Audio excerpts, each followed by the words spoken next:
1945, cuando el ejército ruso entró a Berlín.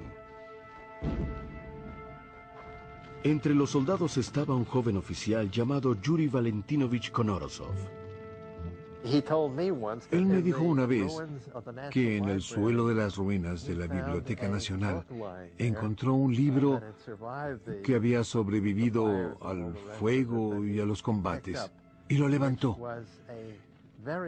Era una reproducción muy buena en blanco y negro de los 3 códices conocidos entonces: el Códice de Dresden, el Códice de Madrid y el de París. Siendo lingüista, Konorosov sabía que el primer paso para analizar un sistema de escritura desconocido es contar los signos.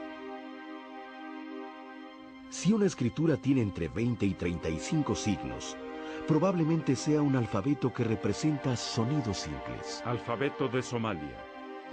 Silabario Cherokee. Si tiene entre 80 y 100 signos, probablemente esté basado en sílabas.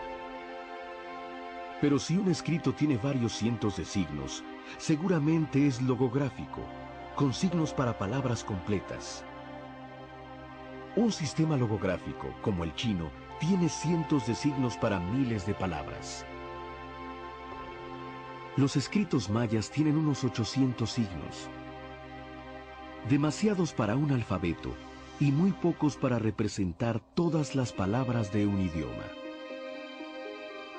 Los académicos supusieron que era un sistema logográfico limitado, con signos únicamente para unos cientos de palabras. Pero Konorosov sabía que ningún sistema de escritura consiste en un solo tipo de signos. Nuestro propio alfabeto usa numerales y logogramas. Konorosov sabía que la escritura maya también era un sistema mixto que combinaba signos para palabras y signos fonéticos. Con esto en mente, volvió al Códice Madrid, donde ya se habían identificado los glifos para las 4 direcciones. Se concentró en el glifo para el oeste, buscando sílabas. Constaba de 2 signos. Abajo estaba el signo del sol, representado en todas sus variantes por 4 radios o pétalos. Arriba, había una mano con el pulgar y el índice tocándose. Eric Thompson había argumentado que el signo de la mano significaba completar, y leyó el glifo como el sol completo o el atardecer, por lo tanto, el oeste. Para Thompson, los glifos representaban ideas, no sonidos. Eric era un poco obstinado con cosas así. Él había decidido, quedando muy satisfecho, que los jeroglíficos no eran fonéticos y no podían ser fonéticos, y defendía esa idea. Pero Konorosov no estaba de acuerdo. Él sospechaba que en realidad los glifos podían estar relacionados con los sonidos del maya hablado. Él sabía que la palabra maya para oeste es chik-in y que la palabra para sol es kin. Entonces sugirió que el signo de la mano no debería leerse como el concepto completar, sino como la sílaba chi. Al combinarlo con el logograma para el sol, forma chik-in. Para descartar la casualidad, Konorosov identificó sílabas en otros glifos, demostrando que al menos algunos correspondían a los sonidos del maya hablado. Algunas de las interpretaciones específicas de Konorosov eran cuestionables. Basándose en ellas, Thompson desacreditó su método entero. Trágicamente, las inapreciables observaciones de Konorosov no fueron reconocidas en Occidente.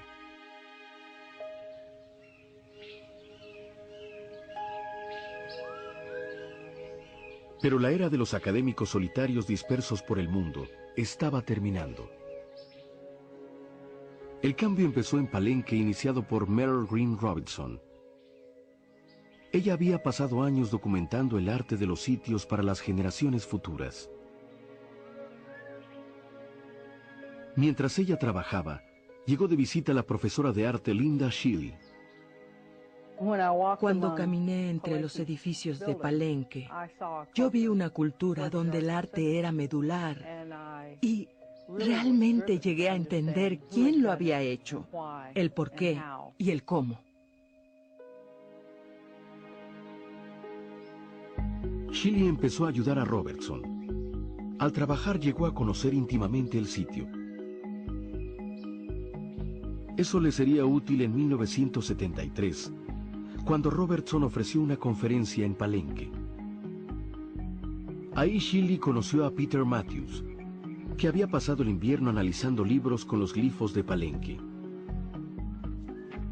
En realidad, al final del proceso, yo tenía 3 libretas enormes llenas de transcripciones con los infames números T de Thompson, con todos los signos de todas y cada una de las inscripciones de Palenque. Matthews hizo equipo con Shelley para reconstruir la historia dinástica de Palenque. En Palenque algunos nombres de la realeza iban acompañados por un título, el signo de un sol alado.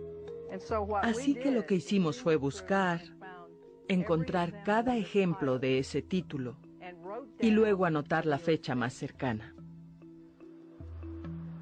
Revisando las inscripciones de Palenque, encontraron más de 40 nombres con el título real. Cada uno estaba acompañado por una fecha y un glifo que describía el evento de esa fecha. Por ejemplo, un ave cerca de la cabeza invertida de una iguana. Cuando Shelley y Matthews ordenaron por fecha los nacimientos, muertes y ceremonias, surgieron los patrones. Sobresalía un rey, al que llamaron Señor Escudo. Él nació el 23 de marzo del año 603. El glifo de su nombre tenía el escudo de un guerrero. Eso los llevó al edificio más prominente de Palenque, el Templo de las Inscripciones. Hacía siglos que el significado de estas tabletas con jeroglíficos era un enigma.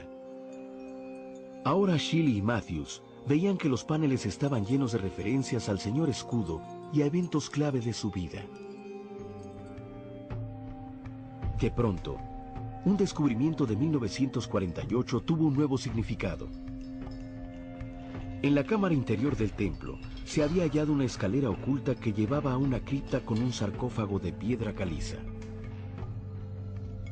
En su interior había un esqueleto humano con una máscara de jade. Shelley y Matthews supieron que este debía ser el cuerpo del Señor Escudo. Por primera vez los jeroglíficos fueron relacionados con los restos de un rey maya. Shelley y Matthews comprendieron que los glifos eran la historia de la vida del Señor Escudo y de 5 de sus sucesores. Ellos salieron y literalmente anunciaron que habían descifrado la dinastía de Palenque, que tenían los nombres de los reyes y las fechas en que gobernaron. Después de años de trabajo, descifrar el código maya estaba al alcance de la mano. Pero restaba un gran obstáculo: leer los jeroglíficos en voz alta, en el idioma en el que fueron escritos. El trabajo de descifrar los fonemas iniciado por Kenorsov debía ser completado. Tras décadas de trabajo, podían leerse con seguridad menos de 30 signos silábicos. La clave final de los sonidos de los glifos sería descubierta por David Stewart, cuyo aprendizaje de la cultura maya empezó a una edad temprana. George, su padre, a menudo lo llevaba en sus viajes de campo a Mesoamérica. Cuando volvimos a Estados Unidos, mi alma había sido tan afectada por la experiencia que yo solamente quería volver.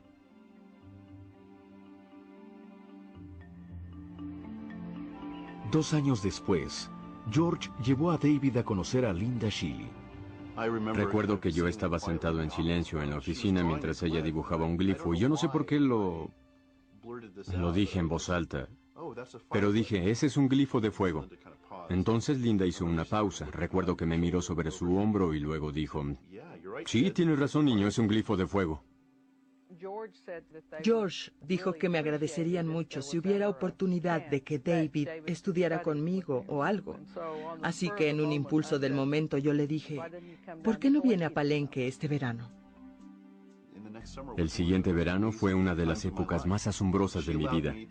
Ella me permitió ayudarle a revisar sus dibujos. Estábamos en los templos con linternas, con sus dibujos en tableros haciendo A los 12 años de edad, David presentó su primer ensayo escolar sobre los jeroglíficos mayas. Él volvió y presentó un ensayo escolar que estaba más allá de la capacidad de comprensión de 2/3 o 3/4 de la audiencia. Solo era un ensayo escolar. La mayoría de la gente estaba simplemente asombrada. Entonces, después de salir de la preparatoria, David recibió una llamada inesperada. Había ganado la beca MacArthur, llamada popularmente el Premio para los Genios.